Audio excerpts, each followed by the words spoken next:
मैं आप सभी मीडिया बंधुओं का आभार प्रकट करता हूं कि आप आज की टीम जम्मू की इस प्रेस वार्ता में आए।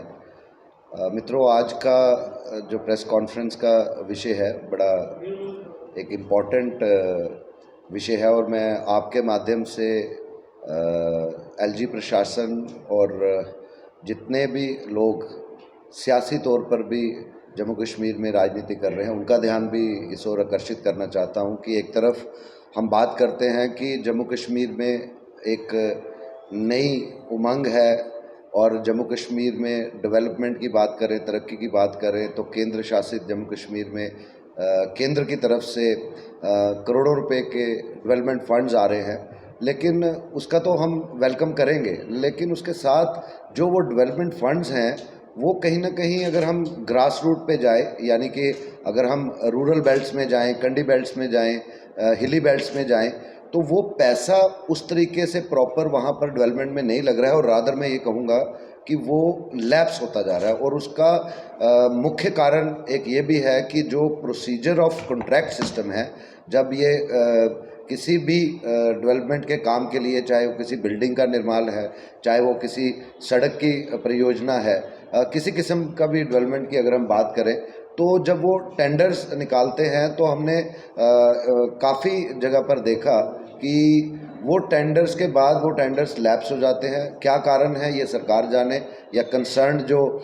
ऑफिसर्स हैं वो जाने, लेकिन उसके कारण आम आदमी को ये परेशानी है कि उनकी सड़क नहीं बन पा रही है, उनके वहाँ पर जो प्राइमरी हेल्थ सेंटर्स हैं या सरकारी स्कूल की बिल्डिंग्स तक जो है, एक तरफ तो हमारे नौजवान जैसे डीडीसी के youngest DDC member of Jammu and Kashmir Yashveer Singh ji, जो कि पंचैरी मोंगरी से जीत कर आए हैं, अगर हम इन्हीं की डीडीसी की बात करें तो इन्होंने इतने एफर्ट्स की कहाँ डीडीसी पंचैरी मोंगरी का एरिया क्षेत्र और कहाँ पर डिस्ट्रिक्ट हेडक्वार्टर उधमपुर, तो रेगुलर ये दिन रात प्रयास करके इतनी स्कीम्स लाई इन्होंने, इतने प्रपोजल्स लाए, उसके बावजूद भी लाखों रुपए का जो फंड्स हैं वो लैप्स हो गए। और मैं समझता हूँ कि ये बड़ा एक गंभीर इशू है। सरकार को जो प्रोसीजर्स हैं वो रेक्टिफाई करने चाहिए और ये एक डीडीसी की बात नहीं कर रहे हैं, ऐसी जहाँ जहाँ पर भी आप जाएंगे हर डीडीसी में आपको दिखेगा, आप चेक कर सकते हैं, मैं बड़ी जिम्मेवारी से कह रहा हूँ, काफ़ी सारी मेजॉरिटी ऑफ द डीडीसीज आपको दिखेंगी जहाँ पर इस किस्म के जो फंड्स आए, सरकार ने मुहैया कराए, केंद्र ने दिए, लेकिन जब वो ग्रास रूट लेवल पर पहुंचने चाहिए थे वहां पर पहुंच नहीं पाए। बड़ा अफसोसजनक जो है वो इशू है। और मैं समझता हूं कि मैं आपके माध्यम से एलजी प्रशासन को ये अपील करना चाहता हूं कि आप इस सारे के सारे जो 31 मार्च ऑलमोस्ट 3 या 4 दिन रह चुके हैं और 31 मार्च के बाद आप अगर कहेंगे तो हम बताएंगे भी कि कितने करोड़ों रुपए के फंड्स जो स्कीम्स के तहत केंद्र सरकार ने हमें भेजे जम्मू कश्मीर में, लेकिन वो यहाँ पर पहुँच नहीं पाए और जिससे आम लोगों की जो रोज़मर्रा की ज़िंदगी है वो मैं समझता हूँ कि उसमें और ज़्यादा जो है तकलीफ़ें, दुख जो है ऐड हुआ है, ना कि उनको कहीं हम लगे कि उनको वो सेटिस्फाई हुए हैं। मैं इसी के चलते ये बात भी कहूँगा कि हमारे जो नौजवान डीडीसी काउंसलर पंचैरी मोंगरी से हैं जसवीर सिंह, मैं चाहूँगा कि तफसील में जो मैंने बात कही है उसको डिटेल में और ख़ासकर अपनी पंचैरी मोंगरी की बात करें और बताएं कि कहाँ पर जो है वो सरकारी कर्मियों द्वारा चाहे कोताही हुई है या प्रोसीजर ऑफ कॉन्ट्रैक्ट सिस्टम के कारण जो है, जो केंद्र ने हमें जो पैसा दिया आम लोगों की बहाली के लिए, आम लोगों की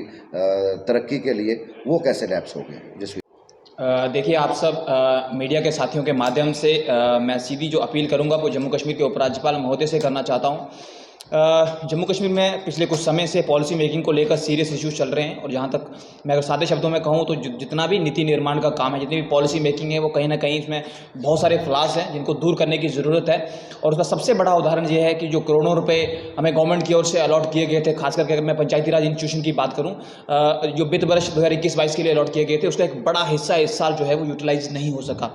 बजाय इसके कि हमने अपना प्लान टाइम पे दिया था, बजाय इसके कि उसकी जो टेंडरिंग जो प्रोसेस था उसको हमने टाइमली शुरू किया दिया था, लेकिन उसके बावजूद उन पैसों को पब्लिक के वेलफेयर के लिए नहीं लगाया जा सका। यानी कि 31 मार्च के बाद या तो वो पैसा लैप्स हो जाएगा या फिर वो हमारी जो है वो लाइबिलिटी बन के उभरेगा। तो कुल मिला के यहाँ पे जो खास करके जो ग्रामीण विकास विभाग में जो नया टेंडरिंग सिस्टम लागू किया गया और उसका जो प्रोसीजर था उसने एक बहुत बड़ी भूमिका निभाई है इस पूरे डेवलपमेंट सिस्टम को सेटबैक देने में। तो मैं सीधा उपराज्यपाल महोदय से यही निवेदन करना चाहता हूँ कि जनाब अगर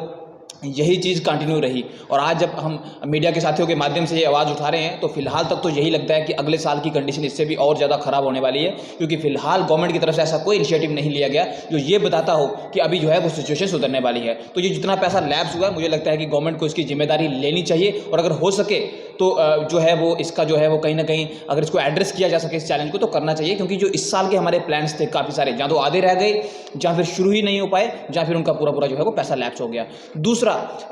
नया जम्मू कश्मीर बनाने की हम बात करते हैं और हम अगर डेली न्यूज़पेपर्स में देखें, न्यूज़ में देखें तो काफ़ी सारे नए कॉन्ट्रैक्ट किए जा रहे हैं, नई नई कंपनीज आ रही हैं, गवर्नमेंट काफ़ी इनिशिएटिव ले रही है। लेकिन जहाँ तक जो नए जम्मू कश्मीर की सबसे जो बुनियादी चीज़ है मुझे लगता है कि वो शिक्षा है। और ग्रामीण क्षेत्रों की बात करूँ, उदाहरण अपने से शुरू कर रहा हूँ और मुझे लगता है पूरे जम्मू कश्मीर का वही हाल है।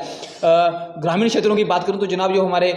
मिडिल स्कूल्स की बात करूँ तो 2 या 3 टीचर्स पे चल रहे हैं, जब मैक्सिमम 4 टीचर्स पे चल रहे हैं। हाई स्कूल्स हमारे 5 या 6 टीचर्स पे चल रहे हैं। हाई सेकेंडरीज हमारे बहुत सारे 7 या 8 टीचर्स पे चल रहे हैं। तो हम सोच सकते हैं कि यहाँ का एजुकेशन सिस्टम इतना पोर है, इतना वीक है, तो इंफ्रास्ट्रक्चर में आप जितना मर्जी पैसा डाल दीजिए कोई फर्क नहीं पड़ेगा। यानी कि जम्मू कश्मीर का फ्यूचर डेफिनेटली अंधेरे में है। और क्योंकि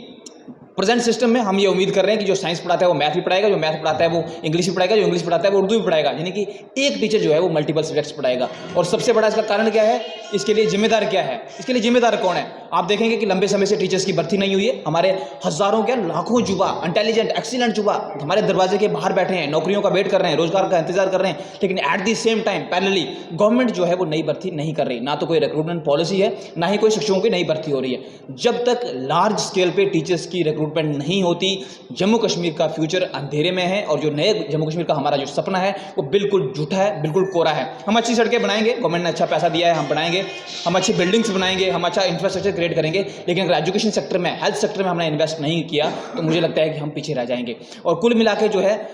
एजुकेशन सेक्टर के साथ साथ जितने भी गवर्नमेंट्स के डिपार्टमेंट है सारे के सारे खाली पड़े हैं, क्योंकि हम खुद पॉलिसी मेकर हैं, सिस्टम को रन करते हैं, रोजमर्रा की जिंदगी में लोगों से मिलते हैं, लोग हमारे पास आते हैं। हेल्थ की बात करूं, एजुकेशन की बात करूं, अन्य पीडीडी है, पीडब्ल्यूडी है, उसके साथ साथ जो हमारे पीएचई डिपार्टमेंट है, अधिकतर डिपार्टमेंट जो है धीरे धीरे खाली होते गए हैं। और सबसे बड़ी कमी यानी कि अगर गवर्नमेंट ऑफ इंडिया हमें एक लार्ज अमाउंट भी दे दे खर्च करने के लिए, सबसे बड़ी कमी टेक्निकल स्टाफ की है। कौन उसके डीपीआरए बनाएगा, कौन उसको एग्जीक्यूट करेगा, कौन उसको सुपरवाइज करेगा कि काम अच्छा हो रहा है या नहीं हो रहा। तो फिर जब लमसम चीज़ें होंगी तो लमसम चीज़ों से नया जम्मू कश्मीर नहीं बनाया जा सकता। आज मैं मीडिया के सहयोगियों के माध्यम से सीधा उपराज्यपाल महोदय से यही कहना चाहता हूँ, अच्छा है, इनिशिएटिव लिए हैं, अच्छे हैं, हम तारीफ करते हैं, प्रशंसा करते हैं, लेकिन पॉलिसी मेकिंग के लेवल पर बहुत बड़ी खामी है। और अगर इसको दूर नहीं किया गया तो 2021-22 का जो वित्त वर्ष था उससे भी खराब स्थिति 2022-23 वित्त वर्ष की हमारी होने वाली है। और जो जिन पॉलिसीज़ को हम बार बार उठाते आए हैं, चाहे वो रिक्रूटमेंट पॉलिसी हो, चाहे वो यूथ पॉलिसी हो, चाहे वो अस्थायी कर्मचारियों को स्थायी करने वाली पॉलिसी हो, चाहे वो यूथ के इश्यूज़ को एड्रेस करने वाली पॉलिसी हो, मुझे लगता है कि गवर्नमेंट ने इन इश्यूज़ को एड्रेस नहीं किया है। हमारे जो साथी हैं, चाहे वो बीएसएफ, सीआईएसएफ, चाहे बॉर्डर बटालियन के लोगों अभी भी डंडे खा रहे हैं। हमारे जो साथी टेम्परेरी एम्प्लॉइज़ हैं अभी भी जो है वो दरवाजे के बाहर इंतजार कर रहे हैं। हम इंजीनियर सारे, काफ़ी एक लंबी लिस्ट है। हम ये नहीं कह रहे कि आप इमीडिएट करें, हम ये कह रहे हैं एक प्रोसीजर शुरू करें, बताएं कि आपका जो है वो प्लानिंग क्या रहेगी, किस तरीके से चीज़ों को एड्रेस करेंगे। अगर हम एक प्रॉपर प्लानिंग अपनी पब्लिक के सामने रख पाते हैं तो मुझे लगता है कि लोगों में एक होप जगेगा। और फिलहाल वो होप नहीं है। सारा का सारा सिस्टम, अब मुझे ये पता नहीं है कि क्यों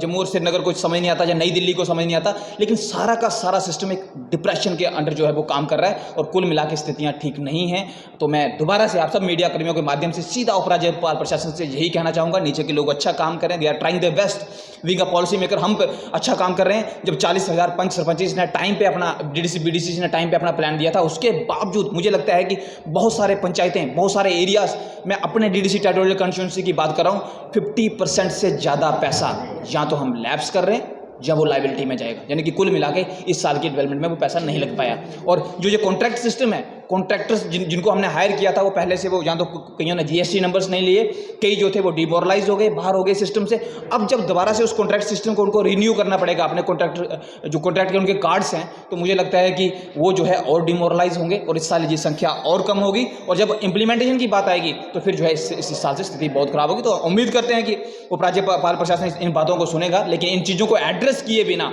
मैं डेफिनेटली और बड़े क्लियरली कह रहा हूँ कि ना तो नया जम्मू कश्मीर बनाया जा सकता है और ना ही जम्मू कश्मीर के विकास को रफ्तार दी जा सकती है।